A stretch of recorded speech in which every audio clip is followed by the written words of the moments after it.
On est sur un captage qui a été creusé il y a 2000 ans par les Romains. Pour le coup, c'est quand même très dangereux, on va pas trop traîner. On va remonter à l'époque de Lugdunum, à l'époque où Lyon s'appelait Lugdunum. Aujourd'hui, on est dans les monts d'Or et je vous emmène visiter cette source qui est de l'époque antique. Cette eau, elle est acheminée vers l'aqueduc des Monts d'Or qui, lui, alimentait la ville de Lyon en eau. C'est d'ici que part la source qui leur permettait d'avoir de l'eau dans les fontaines publiques.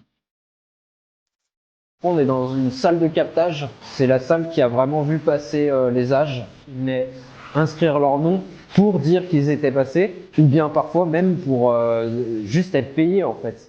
Il y a eu ce qu'on appelle des sourciers. Leur rôle était d'aller chercher de l'eau pour les besoins des habitants. Donc à l'époque, l'eau passait vraiment là où on voit le calcaire sur lequel on est. Puis au XXe siècle, ils ont installé des tuyaux en ciment. Eux ont permis de capter l'eau et de l'emmener beaucoup plus loin. Là, on est dans la partie romaine qui a été maçonnée très certainement à l'époque antique. Lorsqu'on remonte l'histoire de l'eau, on remonte aussi l'histoire de la région lyonnaise grâce à l'histoire de ces galeries souterraines qui, elles, sont cachées de tout le monde sous terre.